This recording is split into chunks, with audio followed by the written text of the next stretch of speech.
What happens in the sky affects life down here on Earth. The celestial compass shows you how and guides your way with astrology you can use from professional astrologer Kathy Biehl. Every episode features her light-hearted, practical forecasts and navigational tips, blended with humor, optimism, and a love of patterns, symbolism, and pop culture references. Kathy translates technicalities into concepts that apply to real life. You'll learn how the current moment ties to where we've been, from the recent past to cycles that last happened years ago, and get a look at where we're heading. And much more, from special topics to special guests. The Celestial Compass, enlightening, entertaining, and empowering. Here's your host, Kathy Biehl. Greetings, Earthlings. This is Kathy Biehl of EmpowermentUnlimited.net, welcoming you to Celestial Compass, and I'm going to start today with a bit of exciting breaking personal news. Just yesterday, OMTimes Media hosted its first big OMI Awards ceremony, honoring thought leaders in the holistic, spiritual, and conscious community, and I won Best Astrologer, and I am utterly thrilled and thank all of you who voted for me, and I know some of you did on multiple days, and I really, really appreciate it. We're going to start with a brief update of what is going on this month in the skies. It's an extraordinarily pivotal week. There is a cluster of activity in the cardinal signs which make things happen. They cause things to get set into motion. We have the new moon in Cancer, which I call mommy moon, very tender, sensitive, putting emphasis on how you get your emotional needs met, how you are nurtured, how you nurture. And it has a beautiful link from Dreamweaver Neptune, bringing compassion and magic and inspiration into the mix of whatever new seeds you are now planting. And there's also the possibility to really shake some things up because this moon has a contact to Uranus, the changemaker in Taurus. And there's a sense of it's really time to change things because the moon is in an opposition to Pluto and it has harsh contacts to the nodes, which have just changed signs. They are now in the signs of Aries and Libra, where they will be for the next 18 months or so, following the eclipses that we have now moved into, and bringing our attention more and more to the challenge of how we get along with other people. And with the North Node being in Me First Aries, you will find your own path, your own needs coming more and more to the fore. There's kind of a theme here. It's time to put yourself first in a healthy way. Mars is in Virgo, the fix-it zone, and next week, Mercury joins him in the sign. They won't actually be conjoining next week. Mercury moves into its earthy home of Virgo, and there will be an abundance of energy to analyze and to actually get your hands dirty with what you're doing. Pay attention to details, restructure, reorganize in a very healthy way. And let's add to that Venus, the social director of the skies, the ruler of creativity, everything we value, our relationships. Have I said the word relationship yet today? Is going retrograde at the end of the week. So all of this spells it's time to put yourself first in a very healthy way, shake things up if things aren't right, things don't feel right, find a new and different and unconventional way of doing things. With the moon being opposite Pluto in Capricorn, we are coming to grips emotionally with the changed nature of our world, changed circumstances. The ground rules are not what they were. even a few years ago, and it's time to do things differently. So, with all that, you will find detailed forecasts at OMTimes for the Cancer new moon and also for the month of July. And the forecasts are also at my site, empowermentunlimited.net, where I also have a podcast for every week, which is about 10 minutes long. So, enough of that. We are now moving to the main event of the show. My guest today is Maurice Fernandez, who is a leading evolutionary astrologer with a worldwide reputation of depth and excellence for his diploma program in astrology, publications, and consulting work. He's the recipient of the Orion Award for Outstanding Contribution to Astrology in 2022 and ISAR Community Service Award, also in 2022. He served as president of the Organization for Professional Astrology, OPA, for 3 consecutive terms from 2014 to 2020. And you can get his critically acclaimed books from most online booksellers. Thank you so much for being here, Maurice, and welcome. Thank you. And I hope you can hear me well. I hear you just fine. I would like to start with your astrology origin story. How did you come to astrology? Oh, well, it started when I was just a child, and I was reading one of the popular sun sign books. My mother had a book in the library, your child is the sign of Cancer, Scorpio. And so I read that book, and I found that it really resonated and understood me in ways that, most people around me didn't. And that was the first hook. But around age 18, I decided to actually take a class and study it. And then people started to ask for readings, kind of came to me. I had no intention of becoming an astrologer, but the word of mouth and all kinds of very powerful synchronicities put me on this path around, my early 20s. So, and who did you study with? Initially, I was living in Israel at the time, and I was studying with a local astrologer called Ayelet. But then she introduced me to a well-known astrologer named Jeffrey Green, who was an evolutionary astrologer, and that became my central focus. I heard Jeffrey Wolf Green speak at a workshop in Houston in the late 1980s. I believe it was when his book on Pluto had just come out. Mm-hmm. And so did you actually work directly with him? Yes. We were pretty close at the time, and I was teaching his program as well. So I was very involved with his line of study, and we spent a lot of time together. That's enviable. So I know that people use all kinds of terms, and they might not always mean the same thing. So I'd like to define your terms for just a second here. What is your approach in evolutionary astrology? What do you see evolutionary astrology as? Yeah, thank you.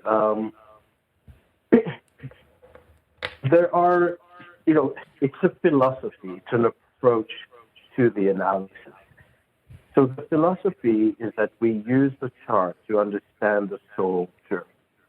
And that means understanding why I'm here. What are the life lessons? And then how to align, with the highest perspective of the chart. But it takes into consideration that the soul incarnates through multiple lifetimes, So we look at the chart to also identify where we're coming from. And so that's the general idea, which for me is very important because it brings a spiritual perspective to the day-to-day experience. So sometimes, we look at a chart and we can say, well, you're very critical, or you're a great artist. But from an evolutionary point of view, we want to understand why. Why have you become critical? What's the purpose? How does that fit into your, larger, big picture perspective? Why were you born in a certain family? Some people may say, well, when am I going to find my soulmate? And the answer is not just when you're going to find some, relationship that will be important for you, but how to keep it.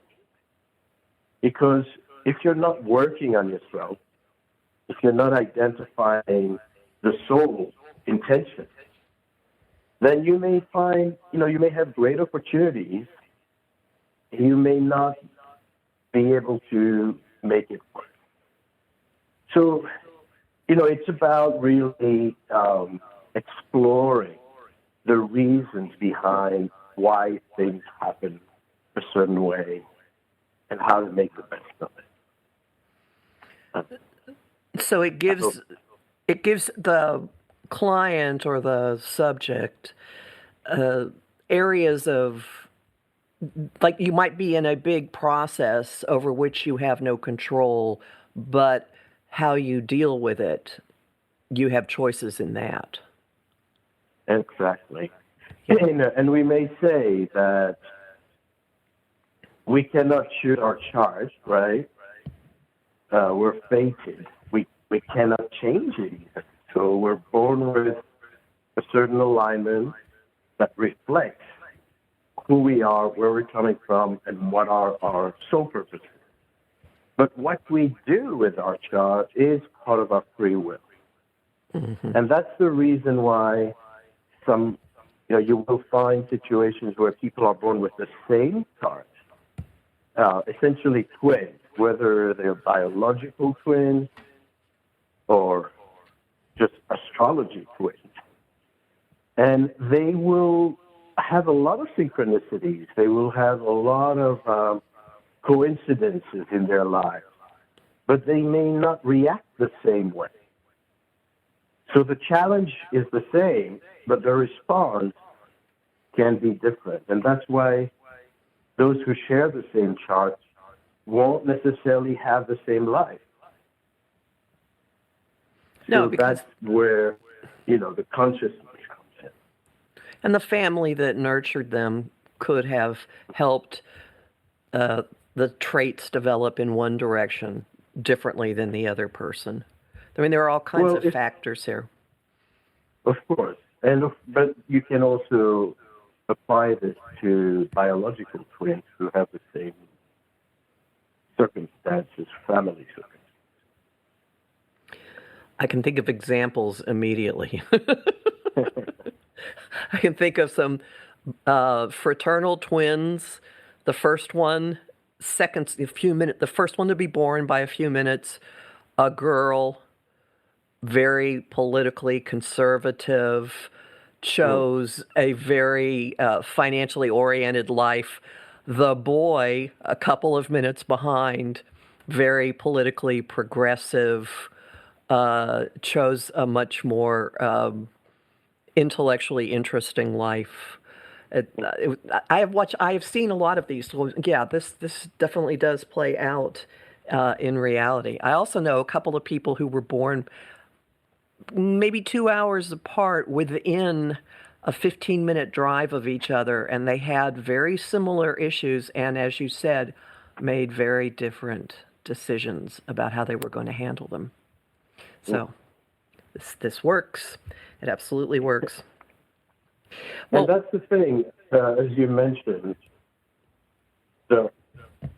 the chart, the energies can be very similar, even if there are, minutes apart, or whether you're born in a cesarean. The choice can be the free will, our responsibility. But the chart doesn't tell you if you're a boy or a girl. It doesn't tell you, if your family is Buddhist or Christian. So there are definitely factors that need to be, put into context, need the context of the chart. I mean, in the most extreme way, you don't know if this is a chart of a goat or the chart of a human being, right? It's a moment in time. One of my early astrology teachers actually put a chart up and let us just go to town explicating what was going on. And then she stopped. This woman had a lot of planets in Scorpio and said, "This is the chart of a chicken." Drove the point home. Exactly. Well, so taking this into the current moment, I am curious. There are some really powerful influences occurring with the outer planets at this point in our existence. And I'm wondering, what is getting your attention with the current outer planet transits? Is there any one or cluster of things that you find yourself coming back to? Well, everything really. But if we focus on what's happening eminently, I heard your introduction this week. There's an important Saturn-Mars opposition, and it's in Virgo Pisces, which affects employment, and there could be changes there, especially Saturn being in Pisces and creating, somewhat of unstable circumstances in the material world. So Saturn in Pisces pushes us to understand things from a spiritual point of view, but that can take away from the practicality.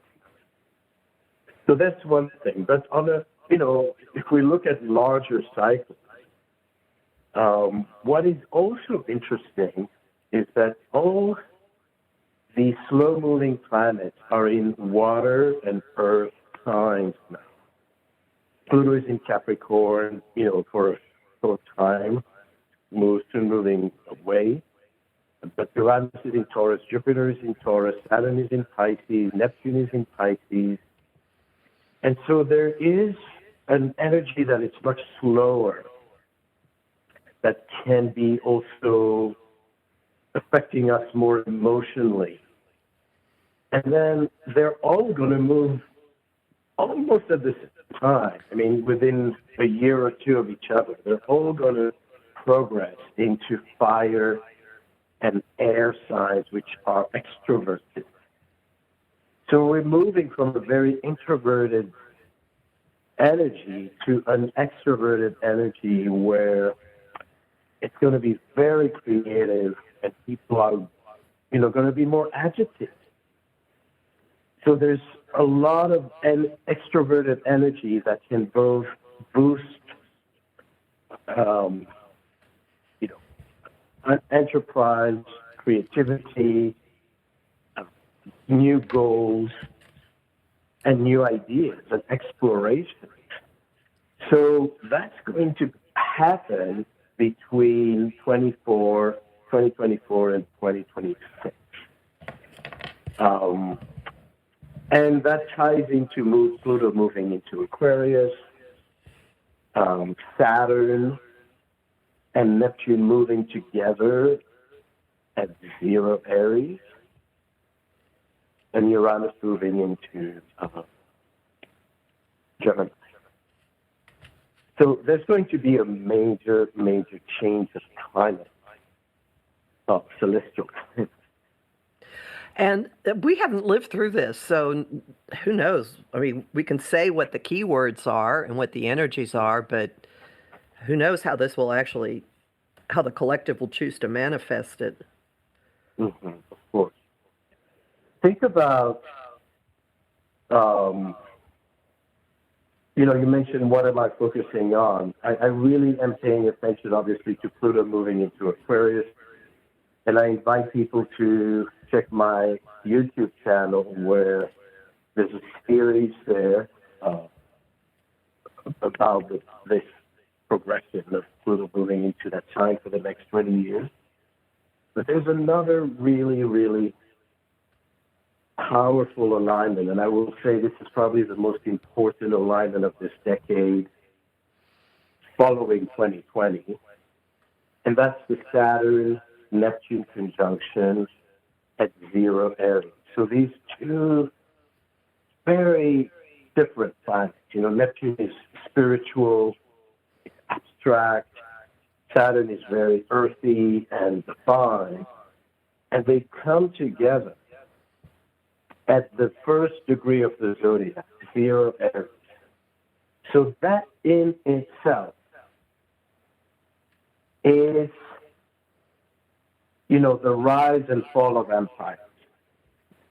Right. It's a brand new phase. And I'm talking empires. It's interesting that the last time that these two came together was in 1989, 1990, and that's when the Berlin Wall dissolved. Right. That's when the whole Soviet bloc, disintegrated. And we are in for something very similar, especially speaking about the Soviet Union and what's going on now in Russia. So we can anticipate a very radical change in the Russian identity.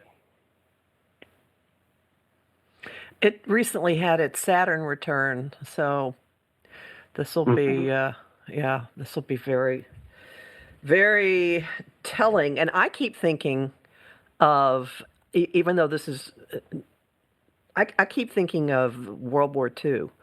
I know that, or the 30s leading up to it. I know that Uranus was in, I'm so sorry, there's a little annoying thing on my computer here. I know that Uranus was in Aries about when the Weimar Republic started falling apart, and it led to, or invited, some pretty major authoritarian dictatorial figures to start to rise in Europe and Asia. And so I don't know what Saturn and Neptune moving into that part of the sky might do. We'll see. Yeah, I mean, there's always a worst case scenario, right? And that could lead to, like I said, this extroverted energy. This new chapter can derail to aggression and really ego trips, political ego trips. And that's something we need to consider. But there's a wide spectrum of possibilities. Like you say, how will the collective really lead this? It's still an open book. And I will say, you talk about World War. I will say one of the stronger risks, if we look at the historical cycle, the last time Neptune moved into Aries was 1861, and it was just a week before the Civil War in the United States. Now, this is very critical because that 0 degree Aries is also the IC. It's called the root axis of the U.S. chart.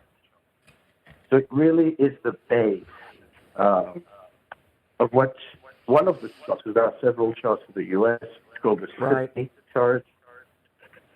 So that was the onset of the Civil War, along with a similar aspect of Uranus being in Gemini, which is also returning in 2026, 26, 27.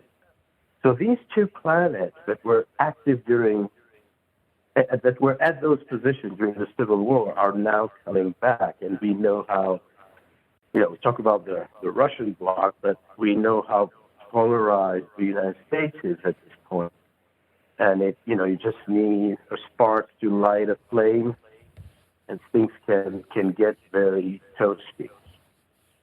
But if we look at what really happened during the Civil War,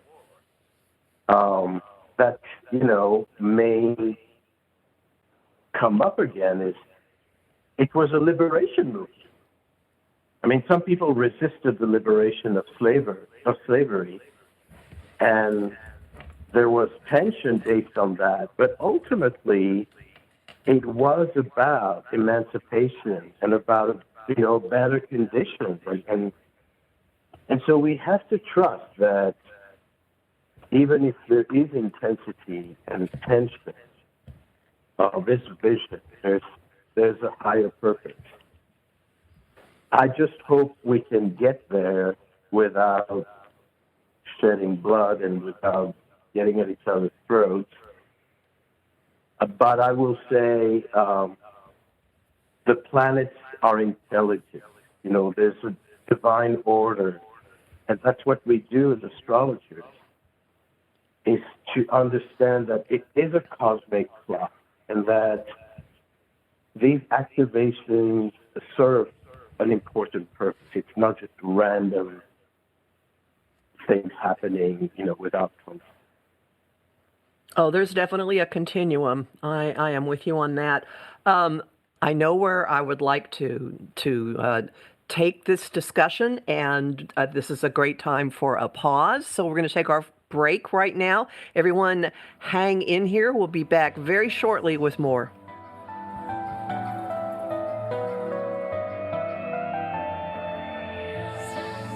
Conscious media for conscious minds. OMTimes.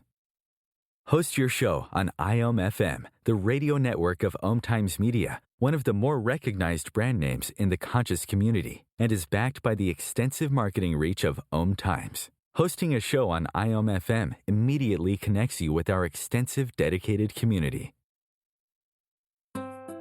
Grab a cup of tea or a glass of wine and tune in for inspired conversations with publisher Linda Joy on Tuesdays at 2 p.m. Eastern. Linda creates sacred space for leading female luminaries, empowering authors, heart-centered female entrepreneurs, coaches, and healers. A soulful venue where guests openly share the fears and obstacles they've overcome, wisdom and lessons learned, and the personal journey that led them to the transformational work they do in the world. Inspired conversations to empower you on your path to authentic, soulful living.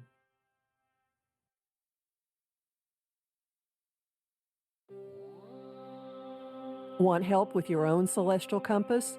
Visit my site, empowermentunlimited.net, for Astro Insight forecasts for each week, month, and new and full moon. Want to explore the personal impact? Make a decision? Understand another person? It is possible. Click the Services tab to book a personal session with me. That address again, empowermentunlimited.net. Ascending Hearts is no ordinary dating site, but a spiritual dating site with a purpose, to link you with your soulmate. We engineer the serendipity so you can trust that you will attune with someone that has the same matching vibration as you.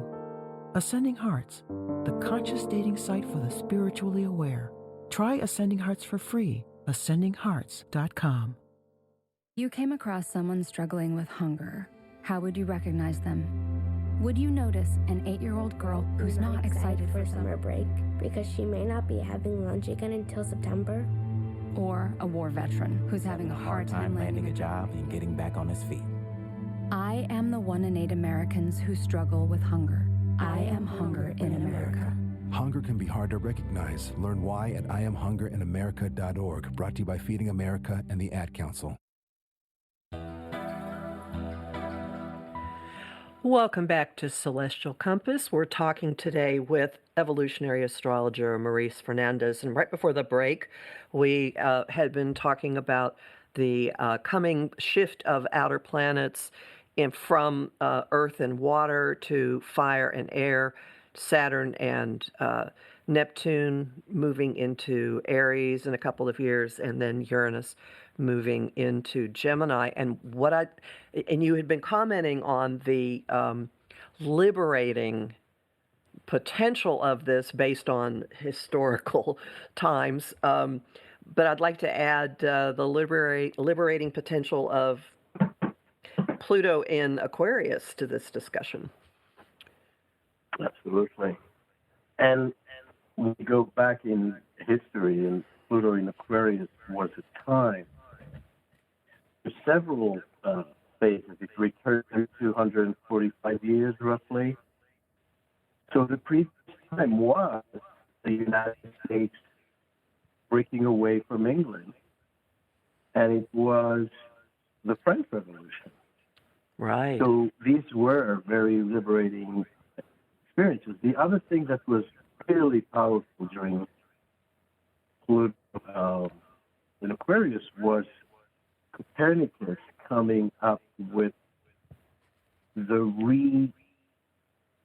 new image of the universe, realizing that the sun is the center of the solar system and of the earth. And he released his book on his deathbed, knowing that it would cause him, it would put his life at risk to be able to release this information. So, major event that liberated humanity from obsolete ideas and obsolete regimes, and sometimes through, really growing pains. So, yeah, a lot is happening. And like I said, when you have a shift of not just one, but several slow-moving planets, it really has this accumulation effect. Staying with Pluto and Aquarius for just a moment here, haven't there been throughout history big changes in the power of major religious institutions during this? I think the English Reformation happened, and Constantine, didn't the Eastern Orthodox Church break off from the main church? And it just seems to me that the church at that point was the dominant institution in Western culture, and then it blew apart, and we do see we see all kinds of sticks of dynamite in the whole of religion going on right now too. Yeah, because Aquarius by nature is a more, I would say, intellectual, scientific, rational sign. And so it will naturally bring objective perspective and will not get carried away with beliefs. So the idea of reformation, the ideas of revolution is wanting to bring new ideas, new discoveries that can shatter the old order. We know that. What's really important, and you will see if you look back at those historical events, you have to look at where Uranus was. Because Uranus is the ruler of Aquarius, the modern ruler. And it's like the slower hand of the clock compared to Pluto. So as Pluto spends 20 years in Aquarius, we have to see at the beginning, Uranus will be in the sign of Taurus. And that's going to impact the economy. It's going to impact everything that has to do with our bodies. You know, the whole transgender movement and controversy is peaking during Uranus in Taurus because it has to do with how people engineer their bodies and how they want to revolutionize how we use our bodies. And so not only do you have a transgender movement, but you have the whole idea of implanting microchips to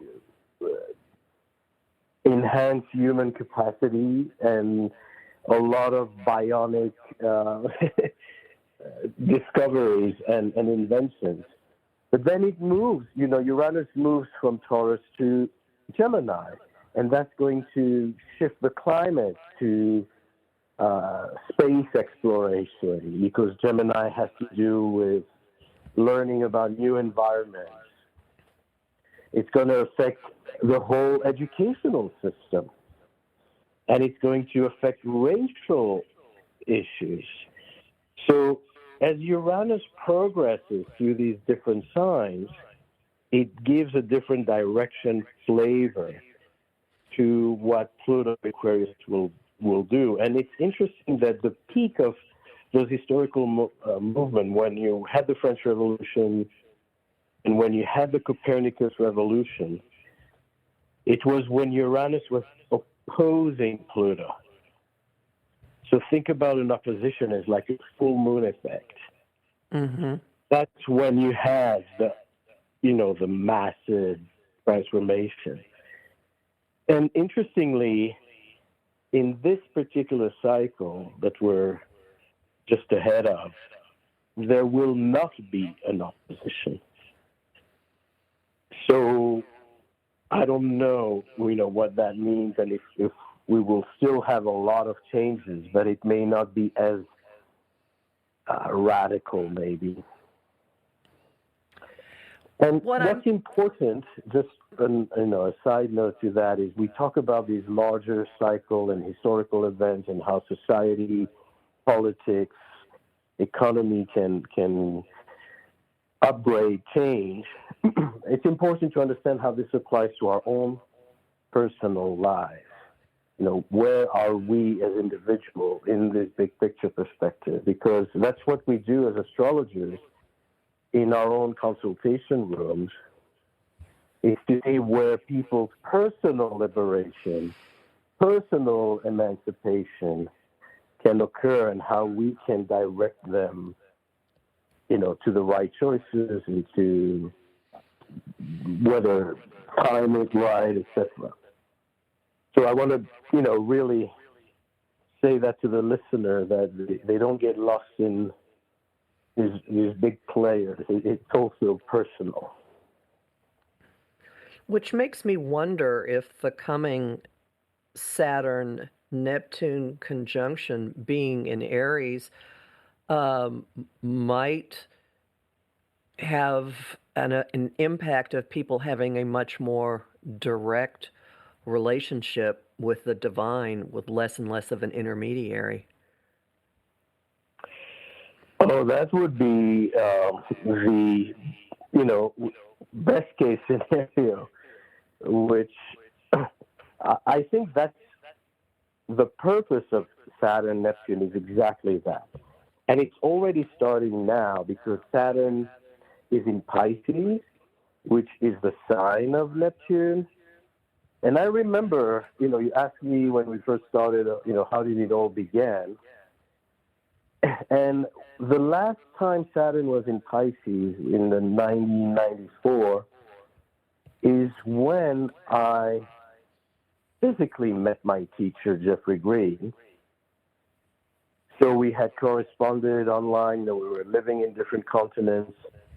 But that's when I physically got in touch with him, and then my kind of new phase of study started, and I really adopted an essentially spiritually oriented life. Like the material concerns before, the jobs that I had, just moved to the side, and I dedicated myself to the practice of astrology full time. I became a full-time astrologer back then. it's exactly to your point that if you want to ride the wave of Saturn-Neptune and Saturn in Pisces, it's about finding the spirit order in the spiritual realm, not in the material realm. But it's important to note that for people who aren't tracking this, like we crazy people always are, that Saturn and Neptune aren't going to actually meet while they're in Pisces. Their conjunction happens when they both clear over into 0 Aries. Indeed. Yeah. So that might be the it's time to really act, it's time to really get moving moment. Absolutely. But it's going to be a new chapter anyway, even if it is not only spiritual. Right. I can see people, relocating, changing careers, having a new goal. It kind of it brings a blank slate. But that 0 Aries degree is fresh start of some sort. And that's where we look at the chart to see what house it's in your horoscope. Mm-hmm. Mm-hmm. And this reminds me, in terms of the personal aspect of it, I cannot remember which video you used for this information, but you can see the generational impact based on what's happening with various natal Pluto placements and groups of people who were born, the baby boomers, the Pluto and Leo generation, the Pluto and Virgo generation. I've been focusing on the people in the mid-60s who were born with Uranus and Pluto conjunct because Saturn is going to be opposing that, but it goes way broader than that. Do you happen to recall where? I remember seeing charts of yours that you had done this. It was actually in my series on Pluto in Aquarius. I thought it might be. Okay. Yeah. So it's, if you go to my YouTube channel, you'll find it. And if you want to go through the whole series, because there's only 1 or 2 videos that are freely available, if you want to go to those Pluto different generations, then, you purchase the workshop. And it's really bringing it home, understanding how you relate to that, how it affects you personally. You and your age peers, basically. Mm-hmm. Mm-hmm. Yeah. One other thing that's occurred to me as you've been talking is that the writers' strike in Hollywood. Okay, Hollywood is a big power. It's an amorphous institution, but it's a very strong financial power. The writer's strike happened as soon as Pluto hit Aquarius, and Neptune has a lot to do with film and TV, and I'm just looking at this like, what are we looking? I mean, we could be looking at entirely new, not just business models, but creative structures as all these outer planets move, especially by the time Uranus gets into Gemini, which does rule writing. Absolutely. But, in more immediate terms, you have to say Pisces has to do with the movie industry. So Saturn in Pisces already has as an intention to restructure that. We spoke about the spiritual quality of Pisces, but there's also the movie, the fantasy, the being transported to other realities in such a way. So Saturn always brings ethical consideration. Is it fair? Is it right? And you mentioned the writer's strikes, but the actors joined it just a week ago when Mars moved into Virgo. Right. So as this alignment now is getting exact by Thursday, Friday, July 21st, we see Mars in Virgo opposing Saturn in Pisces. I mentioned employment issues, and that's part of it, is strikes. Mm-hmm. And so it's very graphic. Complete standstill. Mm-hmm. Yeah, this end of the week will be very eventful. Like you mentioned it when you open, so much is happening this week. The nodes are shifting, and the Pluto start opposition, and Saturn Mars opposition, and whew. And Venus going retrograde. and Venus going retrograde. So we'll be revisiting. I mean, that's the actor's right. That's an actor feature as well, because we'll be revisiting the payment for people who are expressing themselves. Exactly. Performance arts. Mm-hmm. And of course, a romantic aspect to that as well with Venus. Oh yes, this is the old sparks coming back, old flames coming back and going, and you get to look at them and go, do I want this now? Yeah. I don't. Mm-hmm. Yeah. And oddly, I had an old business partner from 15 years ago pop up in front of me quite unexpectedly over the weekend, and I just stood there blinking like, oh, you're the ghost of the ghost of business partners past. Who else is going to show up? Like, oh, it's not even retrograde yet. Please, no. The Venus ghost. The Venus ghost, yes, the first Venus ghost. And the just sort of framework for people, Venus is retrograde from the 22nd until the 3rd of September, and she's going retrograde at, I think, 28 degrees Leo to 12, something like that. Yeah. And there's a very important milestone during this retrograde cycle. Right. When Venus, when she starts the retrograde, she's an evening star. So we see her, you can still see her glowing at sunset, after sunset, when it gets dark. You see west side, a very bright Venus. As she retrogrades, she gets closer and closer to the sun, and then she meets the sun on August 13. And those meetings between Venus retrograde and the sun create, over 8 years, a five-pointed star pattern, which is really beautiful and very Venusian in its symmetry and sacred geometry. And when you have that moment of Venus coming with the sun, it's a very strong heart energy, because both the sun and Venus represent generosity and affection and really love in its purest form. So with all those challenges, and we talk about those big cycles, there are these moments of grace where on August 13 we have this very, very strong heart energy in the sign of Leo, which is itself about life and generosity. And just 2 days after, the moon is joining. So there's a new moon Venus conjunction. And visually in the sky,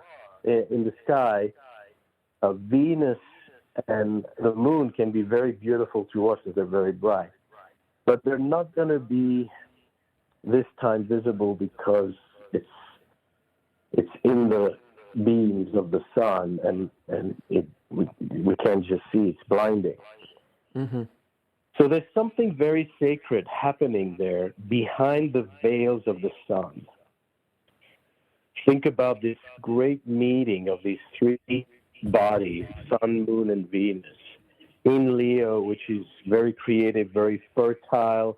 If people want to get pregnant and pregnant with jobs, or pregnant with ideas, or pregnant with children, it's very fertile. So that's, something to do a ceremony about, to celebrate. That's an excellent idea. I hope people are marking that date on their calendar. I will remind them again later, because it could be the rebirth of your love of yourself, finding the spark of your own existence and what makes you happy and why you're here and why not express it. Mm-hmm. It's think about the energy of generosity. Right. Generosity with yourself, generosity with those around you, your family, and it's also the receiving, being able to be in a place where you are appreciated, and it gives you a lot of fuel and ideas for the next steps. Well, we're coming close to the end of our time together, and before we wrap up, any overarching, closing, philosophical, anything you'd like to say about what's going on astrologically in these big cycles? Well, I just want to highlight the way we use astrology is very important, because at times it can get scary, where we hear about these very dramatic alignments and how it can get apocalyptic. But I want to bring this back to a place of empowerment, that astrology provides this perspective so we can better understand that there is an intention behind it.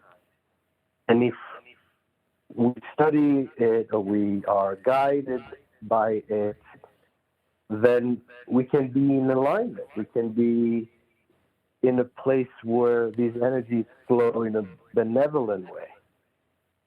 So with challenge, we have to remember that overall the universe is intelligent, and we just have to listen. And in many cases, we've been here before, so look to the past and connect the dots to where you are now.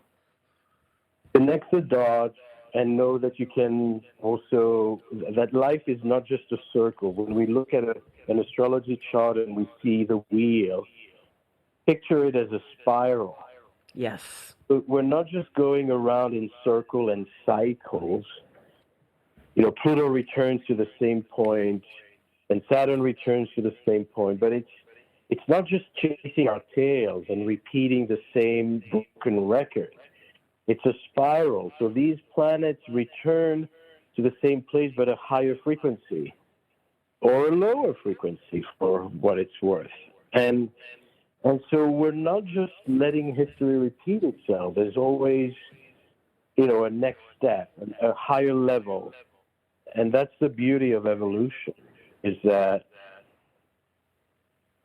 we can choose differently and more consciously. Thank you so much for this. Now, your website is mauricefernandez.com. Would you tell people about what your offerings are there, classes, video courses, anything like that? Yes, of course. Thank you. Of course, private consultations, there's a tab for that if you need personal guidance. And then, I really encourage people to study astrology and see how it transforms them. It's not just an intellectual experience, not just about learning a new skill. It is transforming your own life, because as you learn about these cycles, your life starts to make sense.